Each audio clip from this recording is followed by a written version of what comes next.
Jeff asked me to give this talk, and it's kind of maybe not so timely in terms of what we are seeing with this growing season, but it is definitely something that we have been seeing for a number of years, where the wet conditions, which is very contrasting to what we have this year, can create some issues. And as we look at the long-term trends in terms of temperatures, especially winter and early spring temperatures, we see that we are getting warmer in Minnesota. We are also seeing that we are getting wetter, especially in the spring. And those two things combined result in nitrogen challenges for us, because um, nitrogen moves with water, it gets lost with water. So if there is an excess of water, that's where we have challenges with nitrogen being lost by different ways, whether it's leaching below the root zone into tile drains, or going off to the atmosphere. And of course, this year the challenge is the opposite. And we've already heard several talks about how drought is impacting the crop in terms of nitrogen. The thing that is very important to keep in mind is that, unlike most all other years, we have had very little, if any, chance of nitrogen loss this year. So the nitrogen that we apply, even in the fall or early spring, had very little chance of being lost. And so that's the good news. The challenge that we have right now is having enough moisture, because nitrogen doesn't move in the air. It has to be in water, dissolving water, and moved to the root as the water is being taken up by the crop. So if there is little water availability, the crop will not have access to that nitrogen. And again, depending on how conditions go with precipitation, the rest of the growing season, um, it could be very favorable, because again, the nitrogen that we apply is there, and it will be available to the crop if there is water to take it up. Now, I've been doing quite a bit of work on ESN, polymer coated urea, because of the challenges that we are seeing with really wet springs. And so I'll be talking quite a bit about these things, and I hope that nobody turns off the speakers because of the dry conditions this year, because this is again very applicable to what we normally see. This year is definitely an abnormal year in terms of precipitation, but we are seeing consistently really wet conditions. And how do we deal with nitrogen management in those wet conditions? And so this polymer coated urea, it's the way that it works is basically it has a coating, it's urea with a polymer coating that keeps water, or allows water in to the granule, so it dissolves the urea inside and then releases it over time. So it's a controlled release kind of material. And in the field, when you apply ESN, you can see these at the same time. You can see granules that are partly dissolved, some that are completely dissolved, and some that are still solid. And then eventually they will, all that nitrogen will come out into the soil. Now, this slide here kind of summarizes a lot of the results of what I will be sharing with you today. When we have really wet conditions, and maybe some of you were at the nitrogen conference this winter, when Dr. Nelson talked about his studies in Missouri, but this describes very well what happens in Minnesota as well. When we have really wet conditions, like you see in this field, ESN shines. It does protect nitrogen from nitrogen loss, compared to urea that is subject to loss, whether it's leaching or by denitrification. So this is kind of a really good slide. But if the years are not so conducive to nitrogen loss, like this year, it really doesn't matter whether you use ESN or urea, and when you applied it, really, the nitrogen that you apply will be in the soil. So this is more for a situation where you have a lot of potential for nitrogen loss. And I will showcase 3 studies that we've been doing kind of over the long term. I've been in Minnesota for 8 years now. And so I am completing a lot of these studies that I started when I first came. This study here is one of them that we did from 2016 through 2020 with funding from AFREC, the Fertilizer Research and Education Council. And we had this study done across the state in different locations from the Northwest all the way to Huasica. And what we are doing here is we were comparing different nitrogen sources and time of application. And so here we have some comparisons: anhydrous ammonia versus urea for both fall and spring and so on. And what I did here is I looked at the treatments where we could compare apples to apples, where everything was the same rate, the same time of application. The only thing that changed was the source of nitrogen. And in these comparisons, I say, okay, how many times out of all the possible comparisons that we have in this study across the state, anhydrous ammonia produced greater yield than urea? For the fall, you see that in 18 out of the 30 comparisons that we could make, or 60% of the time, we got a yield increase with anhydrous ammonia over urea. And the yield difference in those situations where we had a yield increase was 49 bushels on the average. So a pretty substantial improvement with anhydrous ammonia compared to urea in the fall. When we go to the spring, we got 10 out of 31 comparisons, or 32% of the time. We also had in one situation where it was the opposite, where urea actually produced greater yields than anhydrous ammonia. And you can see here the yield difference for those situations. And then here we have ESN producing greater yields than urea. For fall, 5 out of 27 possible comparisons, or 19% of the time, we saw an improvement. So not a huge percentage of time where we see this advantage. And the reason for that is because both urea and ESN are not the best sources of nitrogen for fall applications. I mean, ESN will protect nitrogen from loss, but it's not an indefinite protection. And so by the time the spring rolls around, and nitrogen loss potential increases, that's where that product is already releasing nitrogen and is not longer protecting it. Now, when we look at in the spring, we saw 7 out of 27 possible comparisons, or 26% of the time, an improvement, and then there was one that was the opposite. But so you can see some advantage there with the application, an advantage. And as I mentioned, this is across all these different locations and years. And I would say the years where we saw the most benefit were those years where we had really wet conditions, as I showed in the previous picture. And then this other comparison of ESN producing greater yields than anhydrous ammonia. We basically see very little potential for that. Anhydrous ammonia is definitely a really good source to protect nitrogen from nitrogen loss in wet years.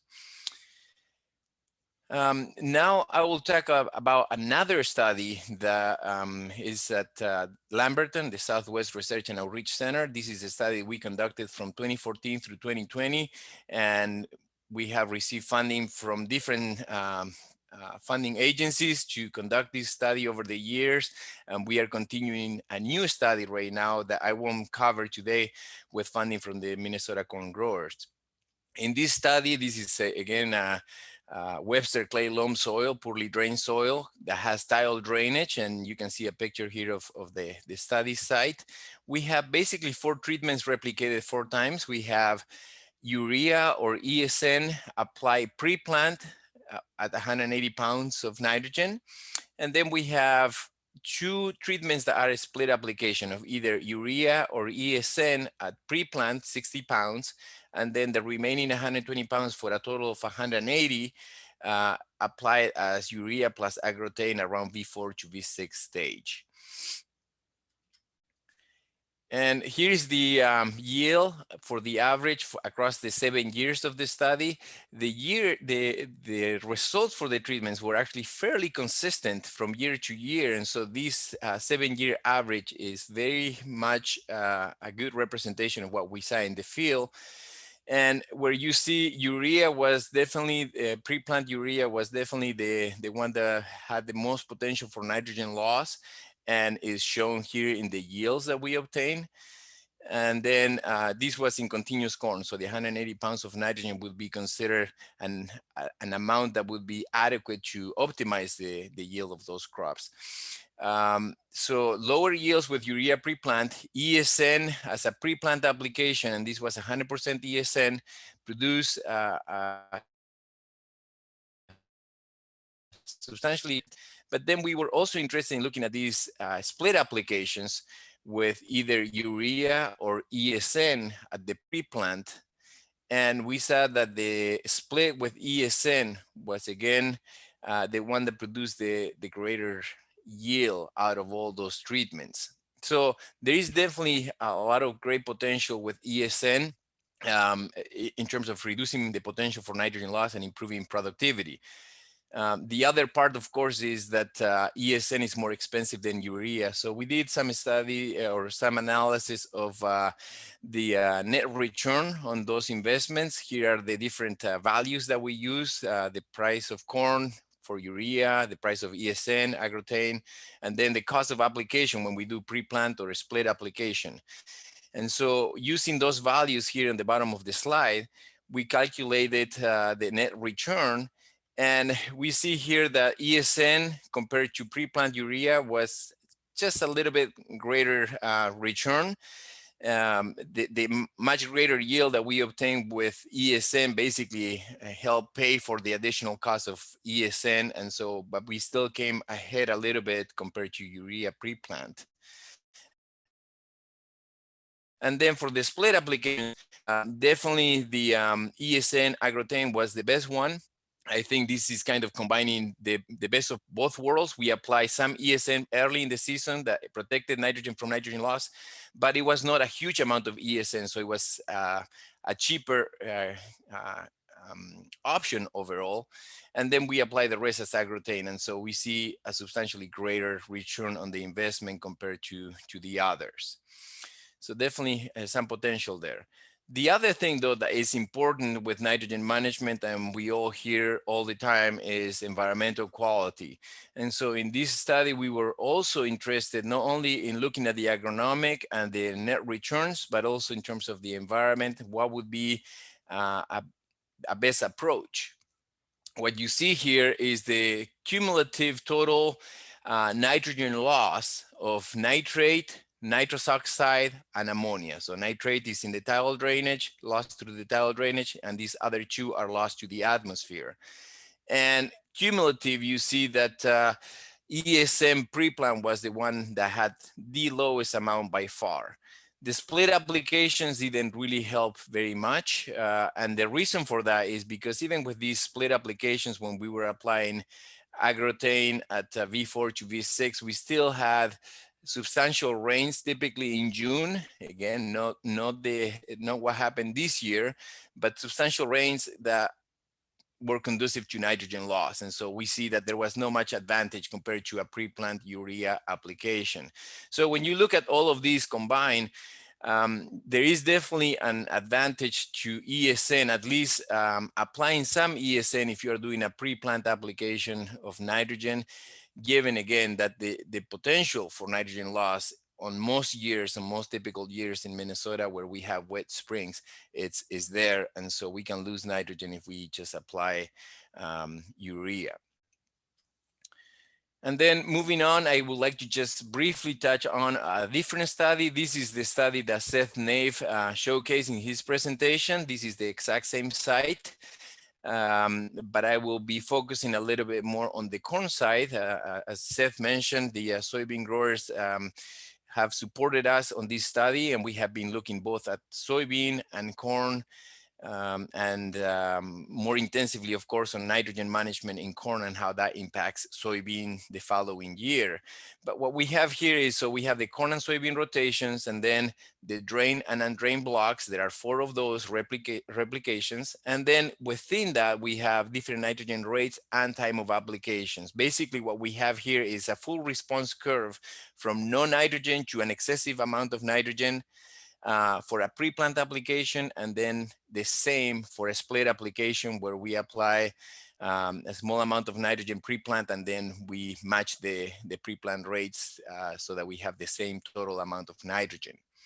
And this is again in a poorly drained soil near Wells, Minnesota. What you see here is the economic optimum end rates that we measure based on those response curves that we have for each one of the years. And this study was done from 2016 through 2019, 2014 through 2019. And so here we have the EONR, nitrogen per acre, for the drain and the undrained sites. And then here we have in the red is the pre-plant application, and in the blue we have the split application of nitrogen. And we were doing the split application around V6 to V8. We saw consistently that in the drain system, we needed less nitrogen to get to that economic optimum than we did for the undrained, whether we were doing pre-plant or split applications. In both cases, we saw an advantage with less nitrogen needed to get to that point.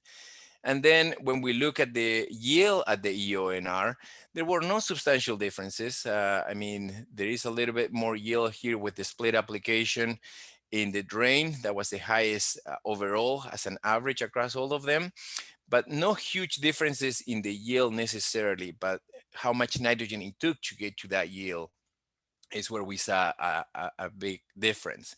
And so the other thing that is interesting is that for undrained soils where we have greater potential for nitrogen loss, because in the undrained soils, we normally talk about leaching loss, but in undrained soils, actually with tight clay kinds of soils that have a lot of potential to hold water, the biggest chance of nitrogen loss happens when we have denitrification happening. And so in these systems, the split application was actually a much better situation than the drain system where we have slightly less potential for nitrogen loss. So in those undrained, I would definitely say split application was a better option.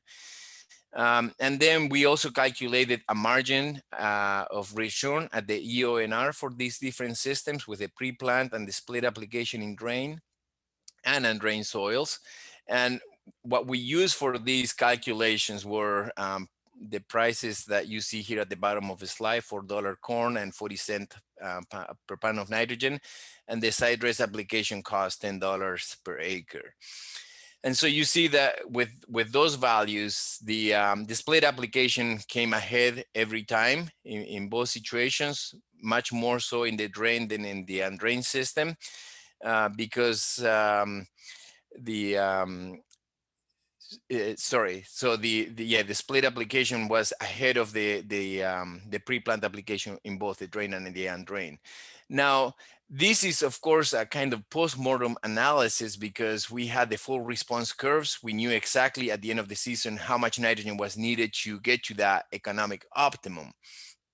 What happens if you don't have that information, or you need to make a decision like we normally do every year without the previous knowledge or knowing exactly what is going to happen in the growing season? So what you see here at the bottom of this table is the maximum return to nitrogen, or the recommended rate that the university provides, which is 130 pounds for this corn soybean rotation. And so if we use 130 across all of these, we calculated based on those response curves that we obtained from the study, how much yield we would have at that MRTN value. And you can see those yields in here. Again, not a huge difference, but some difference. And then again, we calculated the margin at that MRTN. And you can see that they actually got exacerbated in here, where using a recommended rate when we don't have perfect knowledge of what may happen during the growing season, see that the difference between drain got exacerbated, where we are making substantially more money with the drain than the undrained soil, simply because we lose nitrogen, and also in some years the undrained soil has it limits the yield potential of the crop. I will mention one thing that is interesting about this site is that in 2014, that was a year where, if you remember, it was fairly wet in the spring, but then it dried up. July and August were extremely dry, and actually having the undrained site or having undrained conditions actually helped the crop because that system had a little bit more water stored in the soil than the drain side. And so we actually had, that was the one year where we saw a slight advantage in yield, both corn and soybean with the undrained than the drain. But all the other years, typically the drain, especially for corn, not so much for soybean, but for corn, the drain seems to be a much better situation. Now, using these two values here of the difference between the drain versus undrain, we calculated the benefit of having tile drain and how long it will take to pay for that investment. So looking here now at different drainage costs for the installation, going from $500 to $3,000 per acre, um, you can figure out how many years it will take to pay for that investment.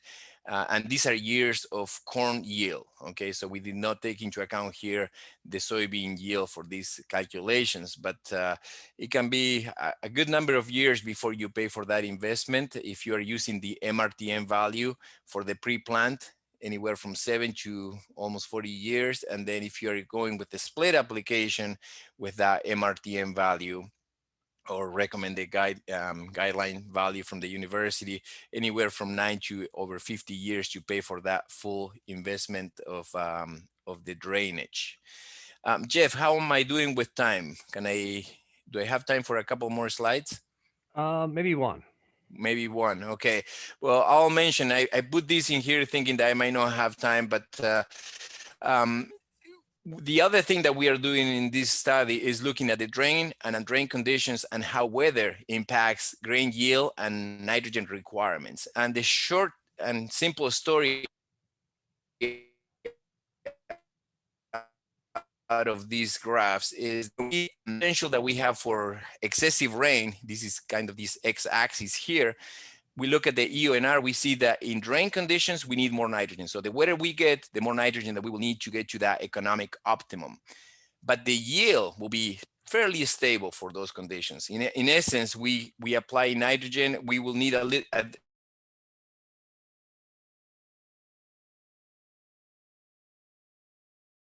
bit additional nitrogen, but we will, in undrained conditions, is a different story because as you can see here, 4 out of the 6 years where we looked at these, we did not maximize the yield in the undrained conditions. We had linear responses. In other words, we lost so much nitrogen that even the highest end rate was limiting for the crop.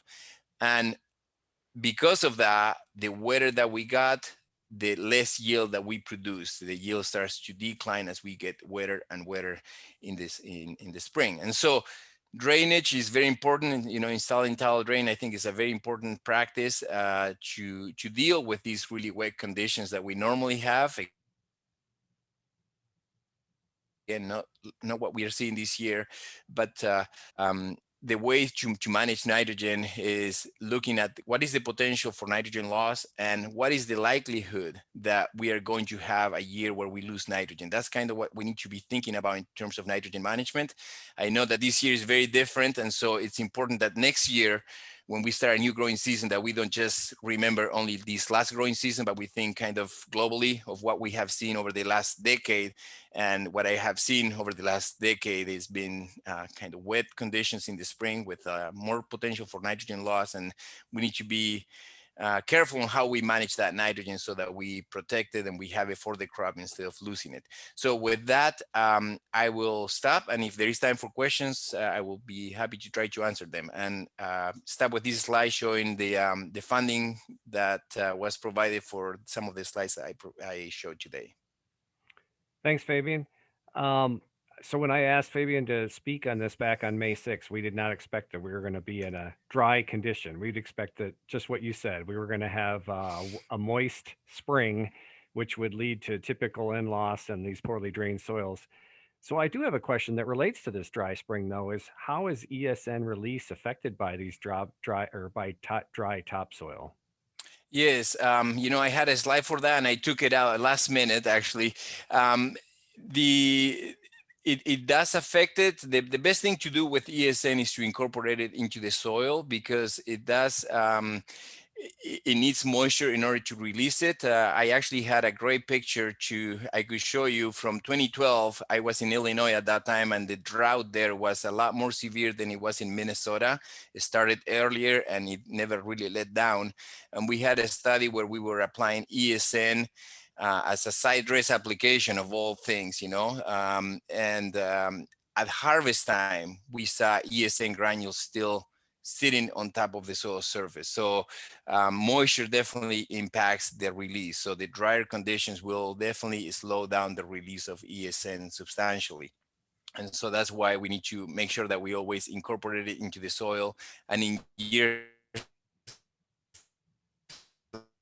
like this, where it's dry, the release will be much lower. Thanks, Fabian. And if anyone has any other questions for him, they can put them in the Q&A or in the chat, but the Q&A is preferred and he will address them. Will you still be listening on with us for a while, Fabian? Yes, yes, I will. And I would also mention that we are just starting this year a fairly big project looking at ESN and urea and different nitrogen sources to see how we compensate for the additional cost of ESN versus urea and the benefits of availability and things like that. So there will be a lot more data coming out in a couple more years. Thank you.